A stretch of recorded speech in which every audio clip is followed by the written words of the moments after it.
Happy Friday, everyone. Welcome to Somewhere in the Middle with Michelle Berard. I'm your host, Michelle Berard, founder and CEO of Michelle Berard LLC and Urban Book Editor. And I'm very happy to share this hour with you, where we examine all those places where spirit meets life and the joys and challenges that may bring. You guys know I like to start by thanking Ms. Beverly Black and Tribe Family Channel for helping me create this space for us. Tribe Family Channel is home to an assortment of thought-provoking shows exploring life, spirit, business, and culture, including The Woman at the Well, hosted by Ms. Beverly Black herself. Somewhere in the Middle was born on Tribe Family Channel. And though we have grown onto our own platform, we are ever grateful and loyal to our roots. To paraphrase an African proverb, we are here only because we stand on the shoulders of those who came before us. I want to say thank you to my guest on the April 15th, 2022 show, the founder of Get Payroll, Charles Reed. You can connect with Charles on social media under the handle Get Payroll, and you can find his book at thepayrollbook.com. If you missed that show, make sure you listen to the replay. You can find our complete show archives, including the April 15th, 2022 show at thesomewhereinthemiddlepodcast.com. I also want to shout out Bruce George of the Genius is Common movement, which encourages all of us to embrace our inner genius and share it with the world. This is a really important message, and I hope you guys will share it with the youth. But it's not just for the youth. Sometimes we adults need to be reminded that the world needs our genius.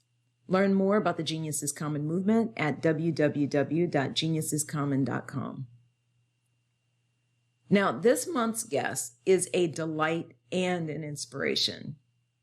Rha Arayal is a 17-year-old British Nepalese writer and the author of Encapsulated Emotions. She loves writing poetry and is inspired by the likes of classical poets such as Emily Dickinson. She aims to raise awareness of and project marginalized voices through her writing. So I'd like to welcome Rha Arayal to Somewhere in the Middle with Michelle Berard. Rha, thank you so much for being on the show. Hi, Michelle. Of course, it's my pleasure. Well, I'm really excited to have you on the show because, well, you're a young person. I know you probably, I expect you probably get tired of people saying, you're so young, but you're a young person. You're a poet, and that's really dear to my heart. Poetry is dear to my heart. So I'm really excited to have you on the show. And I usually start my interviews with 2 questions. Okay. So if you're ready. Yep, I'm ready.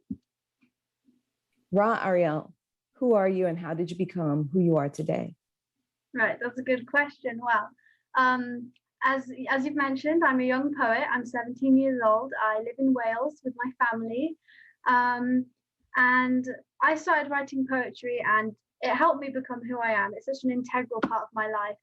I think it was from the first lockdown when COVID hit and the world was just all silenced that I found this kind of festering voice within me, and I was like, you know what, I should write some of this down. Even though my views don't seem that significant to me, reaching out and connecting with other people, it might make people feel less lonely in this time of complete isolation. So it was really the COVID-19 pandemic that triggered me discovering such a huge part of myself. And yeah, now I've got a book that came out last Wednesday, and it's all just happened really quickly, to be honest. That's amazing. So you talked about a couple of things. You talked about, of course, the pandemic. Where were you locked down? When the lockdown hit, I was right here at home. So in South Wales, we had, the last week of school. I just finished year 11. Well, it was the middle of March, so not really, but it'd been a really disruptive year. We kind of knew that school was going to be finishing soon. So we had all of the sad farewells and byes. Some of my friends went off to college. So it was tough, but we had, all the goodbye photographs and stuff. But yeah, I was right here in Wales. And so you're in Wales, you're there with your family. Yeah. Locked down. And how did you decide to start writing? What happened? Was there a trigger? Was there something that, just made you pick up the pen and just start writing this book? Well, the one thing we were allowed to do in lockdown was go out for daily walks. I think it was restricted to about 1 a day.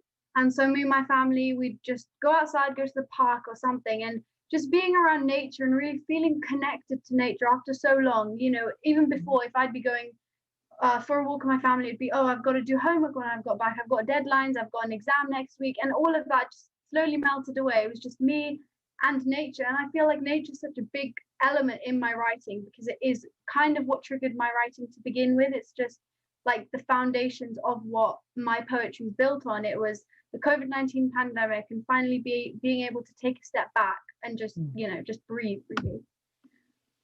So you said nature has always been a part of your writing. Yeah, definitely. Give me an example of something that you found particularly inspiring in nature. Okay, let me have a quick flick through here. So here's one of them. One of the poems in the book is called Melancholy Moon, Do You Cry Too? And in this poem, I discover how the moon, it's so isolated away from us, and yet it's kind of a figure of, wisdom and beauty. And I found that really interesting, so I wanted to incorporate that in the piece. And the poem explores, actually, I linked it with a part of feminism, like toxic masculinity, how boys can cry too, and how they have emotions. And even though society tells them, sometimes it's not okay, toughen up, act like a man, how it is okay to show the sensitive part of yourself.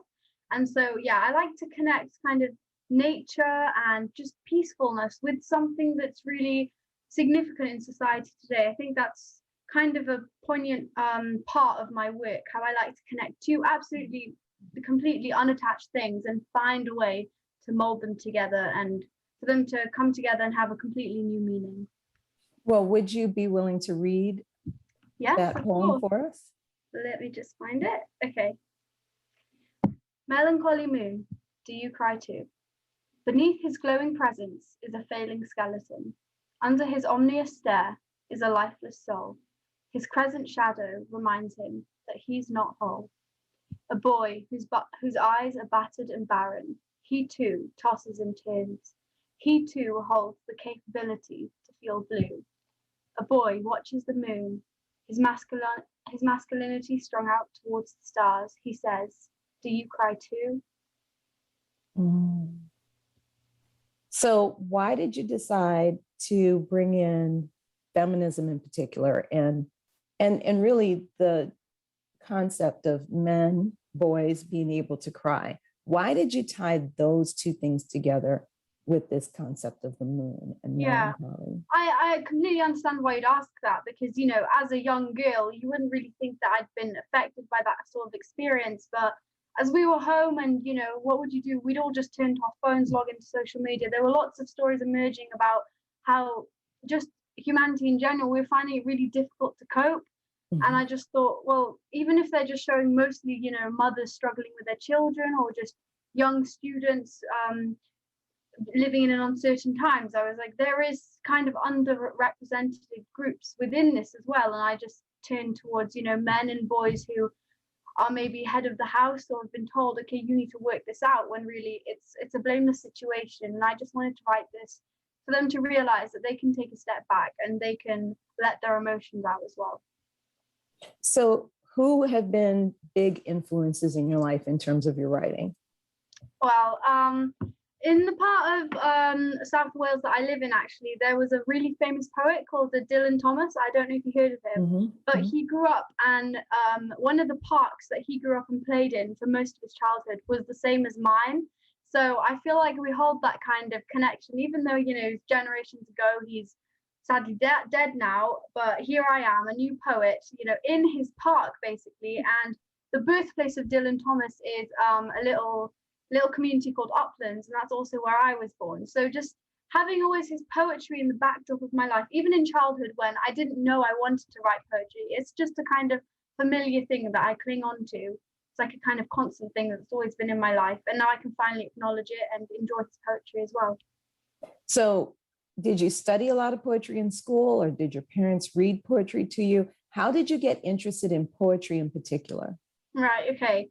Well, one of my friends had lent me a poetry book over the holidays just before lockdown started. So I found that even it was a Rupi Kaur book, actually. She uses tiny micro poems, and they're quite vaguely described. They have lots of phrases that just anyone can cling on to and find their own take and own meaning on it. It makes you draw out your own memories, and I really admired that.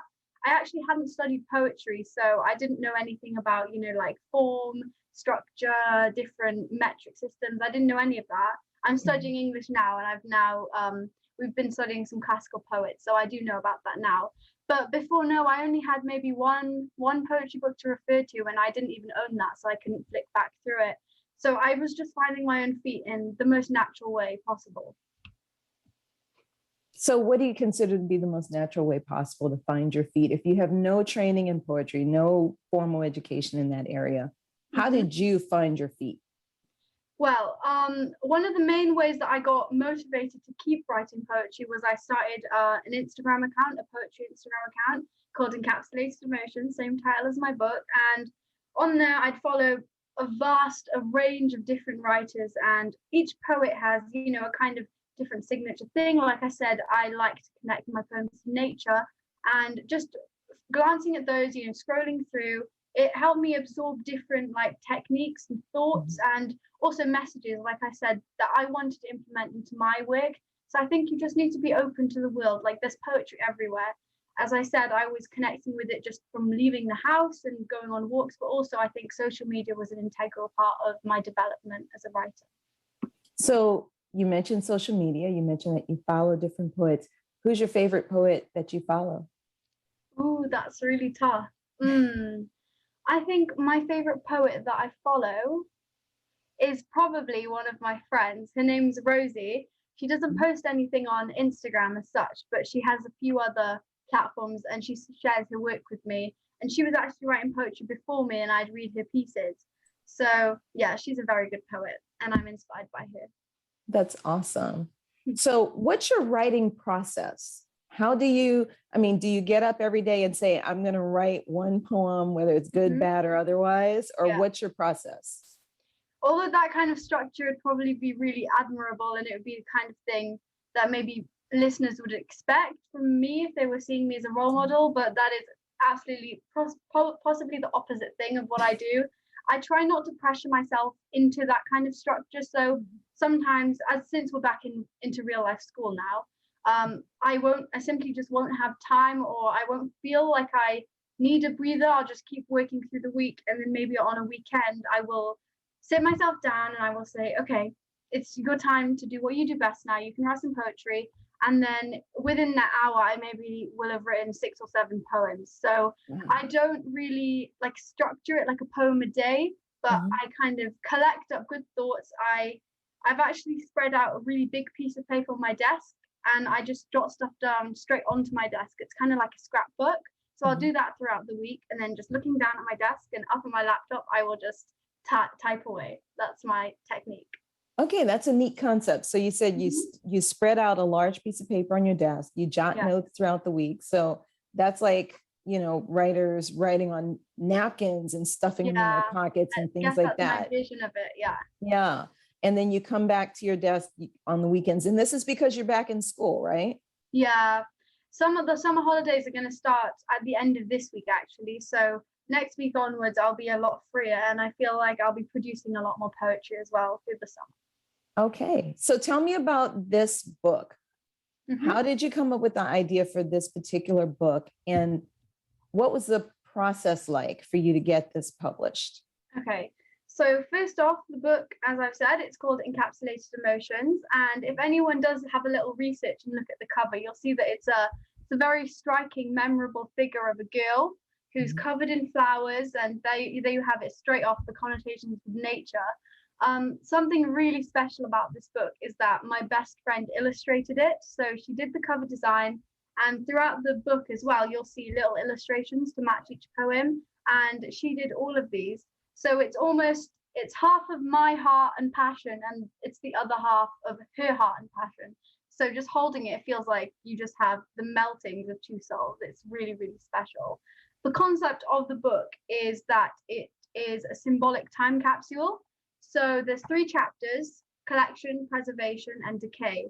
And it reflects how, as human beings, similar to time capsules, we'll collect our emotions, store them away, they'll be preserved for a while, and then ultimately they'll die away and decay. And I just thought that was such a beautiful but kind of sad concept, and I wanted to cling to it, and so I incorporated it into the journey of my book. As for publishing, I was absolutely insanely lucky. I don't think I've heard any other author or writer say this, but the first publishers I went to are the ones that accepted my manuscript and wanted to publish me. So I'm incredibly grateful for that. But it wasn't too much of a long battle or fight. I sent them a few sample poems, and then when they liked that, I sent them the manuscript, and then they gave me a contract. It was quite smooth sailing, to be honest. That's beautiful. So, well, then let's back up. I like to walk people through the process, right? Mm-hmm. So you researched some publishers. Yeah.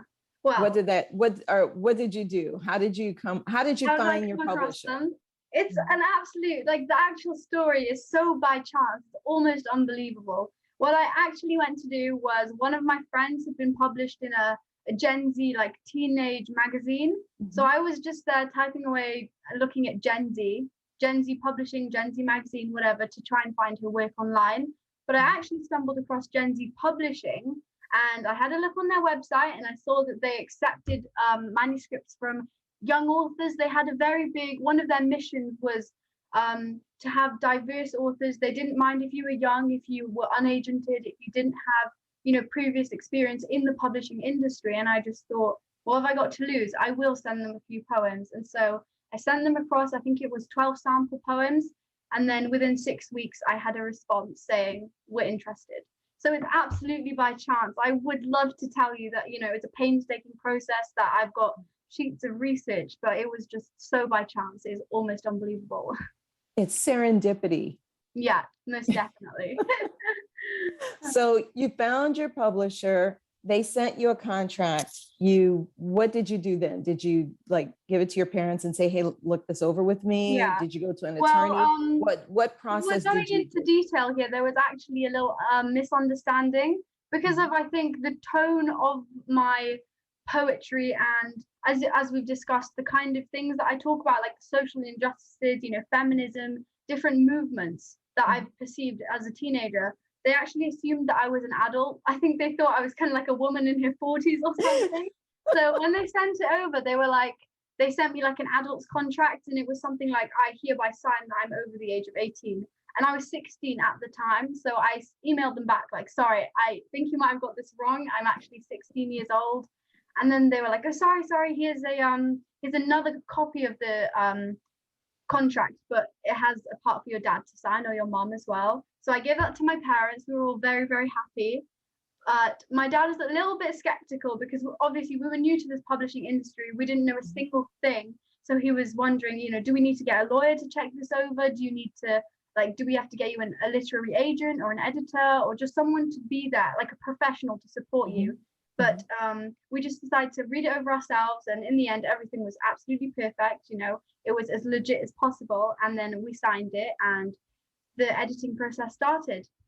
That's beautiful. So you had 1, 2, 3, how many editors did you have? Because often with publishing companies, you'll have a primary editor who works directly with you, and then they have other editors that focus on particular areas. Yeah. How did that work for your book? Well, at first, I think there were 3 people who were editing my book and having a look over, because as I've said, there's the different chapters of my book, the different collection parts of the collections. They're all quite they stand alone, they're significant, and they have their own themes. So collection is more like, grounding yourself. It's kind of more happy and cheery. It's about acceptance. Preservation is about this. It's got a kind of a sad tone of melancholia.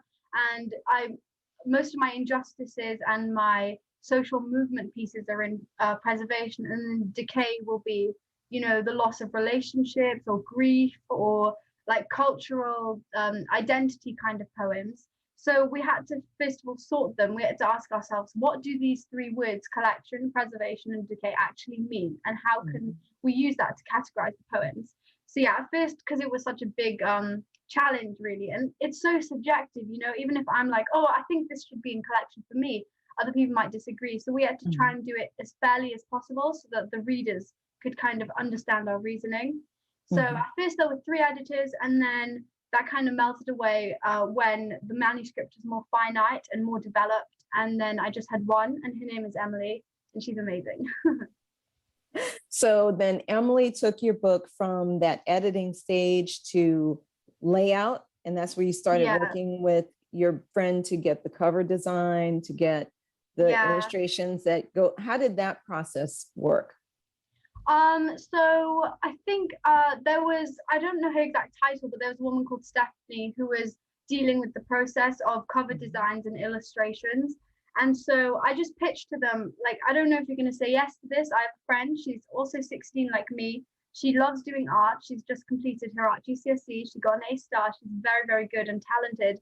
Do you mind giving her a shot and maybe putting her illustrations in the book? And just like when I sent them my manuscript in the first place, I wasn't expecting much, you know, because they're professional publishers. I was like, maybe they need professionalism. But after Tyrion sent over her portfolio and they saw just, you know, the pure talent that she has and the passion that she has to become an artist, and just how her work, it truly just speaks for itself. You know, it's absolutely flawless and so refined. I mean, I think if someone looked at her illustrations as well, they wouldn't expect to see a teenager at all. They'd expect to see someone who's, you know, studied it and has maybe even got a degree in art and is, like with me, middle-aged or something, but we're not. That's beautiful. That's beautiful. So you guys went through the layout process, you decided where all the poems were going to go. You got everything edited. You got the illustrations put together. Yeah. What did it feel like? First of all, how long did it take? How long did the process take start to finish? Start to finish, I think I sent my first few poems in around May or June time, and then this book got released a year later in July. 7th of July was the release date. So it took just over a year for the whole process to be finalized and for this to finally come out. It felt really exhilarating and exciting. We just had the 7th of July drilled into our minds, like that is the light at the end of the tunnel. That is when we can hold our creations, and it just kept us going. Honestly, every time we met up, we'd be like, we have a book together. This is so crazy. You know, it's not the mundane, typical things teenagers talk about, but me and my friendship group were just buzzing with the words encapsulated emotions. That's beautiful. And I can imagine it must have been exciting for your parents too.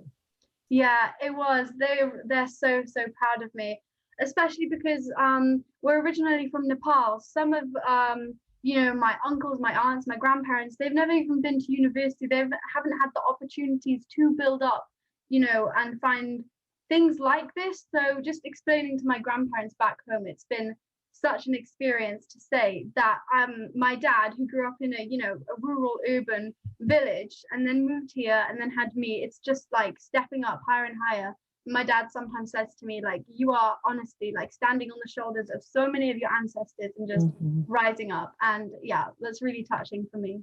And making them very proud. Yeah, they are very, very proud. I've actually got a poem in here actually about my grandmother. It's called Goodbye Grandmother. And it just explores how, even though we're here and they're there, like we are unified, but underneath that, there's always the conflict of like, you know, I miss you. I don't spend as much time with you as, you know, my friends spend with their grandparents. There's always an element of like, you know, unjustism, and it's just like unfair that I don't get to be with them as much as I'd like to. But then in the end, this is why. It's so that me and my sister have the opportunities to be who we want to be and to achieve our goals. So I do appreciate that. Would you mind sharing that poem with us? Yeah, of course, I've got it right here. So it's titled Goodbye Grandmother. I clutched her crumpled hands and shook my head. My tongue stumbled through a goodbye in a language that's faded, like newsprint in the sun. When will I return to this country, to my home? Grandmother, I honestly don't remember your first name. You know me as the London one, the one who's not the same. I stand out of this tradition like a mirror that won't reflect. This relationship is complex. Your words are a stutter. Your days are numbered. I want to ask, I want to say, have you ever been out of the country? Have you ever been on the train? I bet you imagine us flying away every time with heavy eyes, but this is the price we pay. That's beautiful.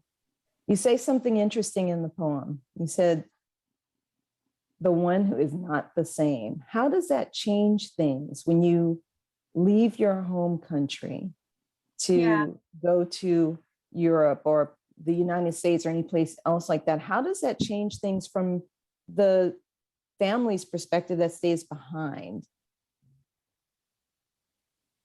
Yeah, there definitely is a big a change in family dynamic.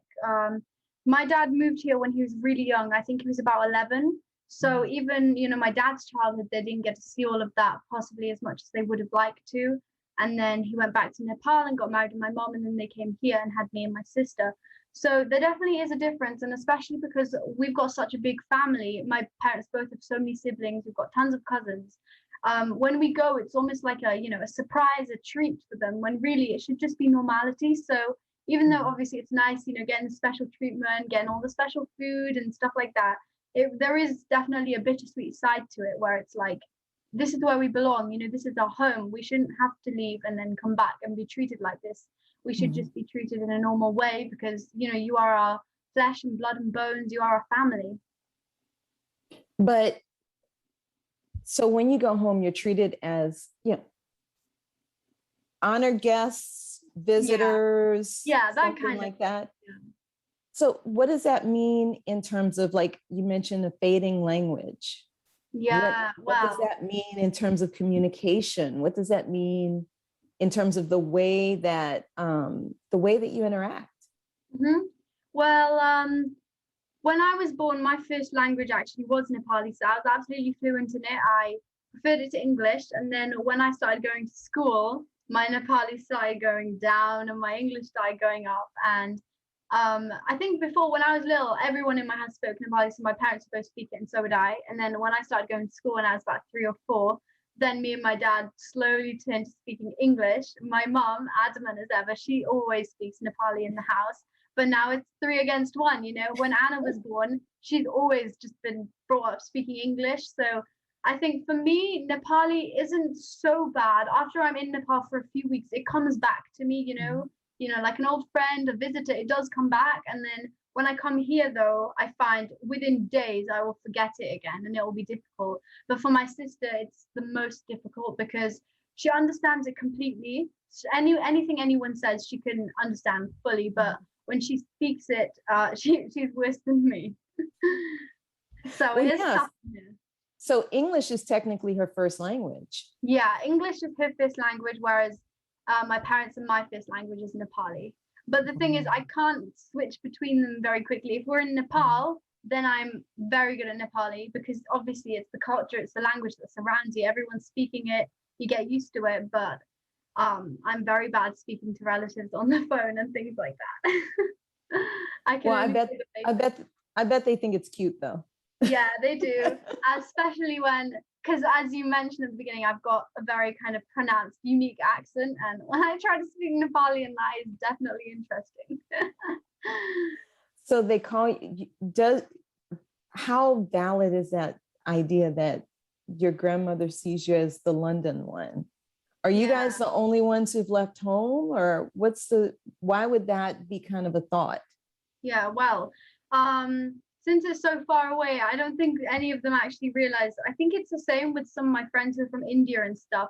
They don't actually get that Wales is like its own country. They just see the UK as, England and London. So we just say, yeah, we're from London. That's sure. So that was kind of a reference to that, about how we're so far away. It doesn't even really matter to them, like where exactly we are. It's just London, So there's definitely that.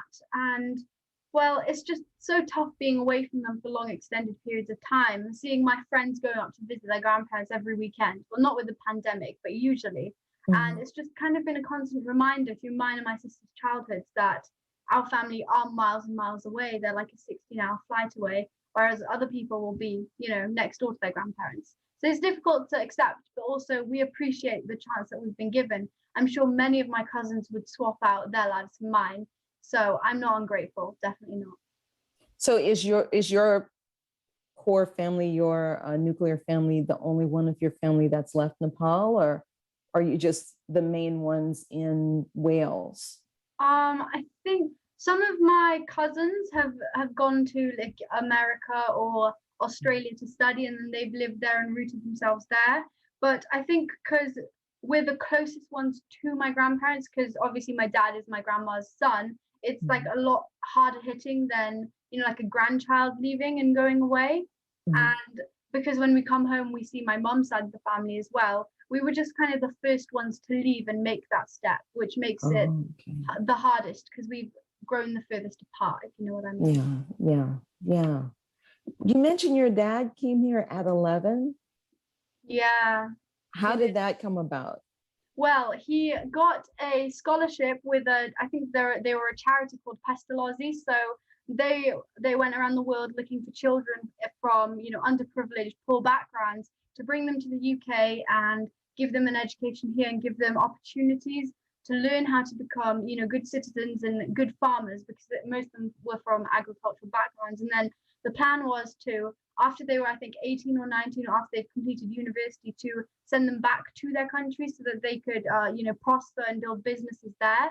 However, as you've guessed, my dad didn't go back. He stayed here and he pursued a career in civil engineering. So he's a civil engineer here. Yeah.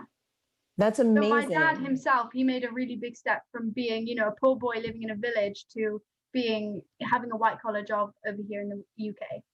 But I mean, I'm just thinking the resilience that was necessary at 11 years old to leave home, admittedly to go to school.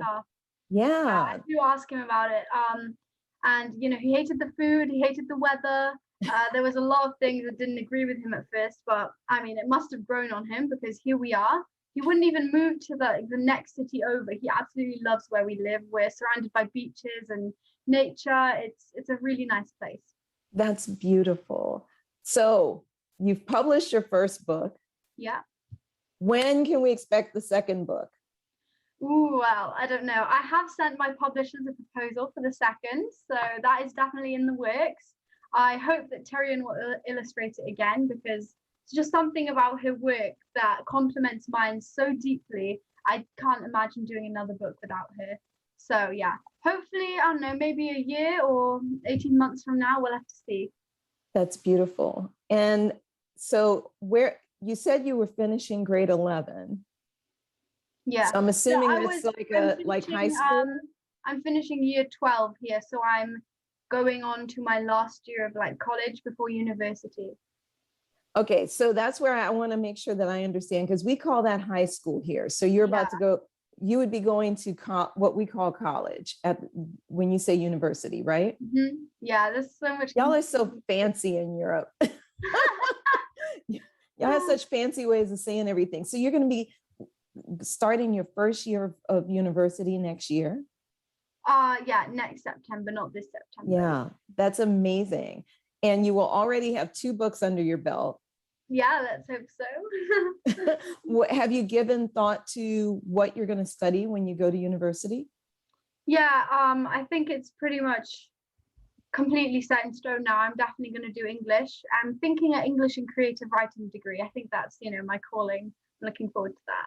That's beautiful. Well, we are looking forward to hearing more of your poetry and seeing more and more books, and much success for you. Thank you. So tell everybody where they can connect with you and where they can buy your book. Okay. Well, as I said, I have an Instagram account. That's kind of my main point of contact. If you want to ask me any questions, then you can follow me at Encapsulated Emotions on Instagram. As for purchasing the book, you can get it on Amazon. You can get it both paperback and ebook. It's available in both formats. Awesome. All I can say, Rha, is I'm so impressed with you, so amazed, and so thrilled to have had you on the show. Thank you so much for being on Somewhere in the Middle with Michelle Barad. Thank you. It's been great. Well, that's this month's show, guys. You can reach out to me online at urbanbookeditor.com or michellebarad.com. You can also find me on Facebook and Instagram as Urban Book Editor. Send me a note. I'd love to hear from you. Feel free to send in some topics you'd like us to cover on the show. Make sure you tune into the show on June 17th, when my guest will be Executive Leadership Coach Emily Sander. You can find us once a month on Fridays at 5 p.m. Pacific, 6 p.m. Mountain, 7 p.m. Central, and 8 p.m. Eastern Time at the somewhereinthemiddlepodcast.com. Let's continue the conversation. You guys be good, stay mindful, and remain prayerful. Peace and blessings, y'all.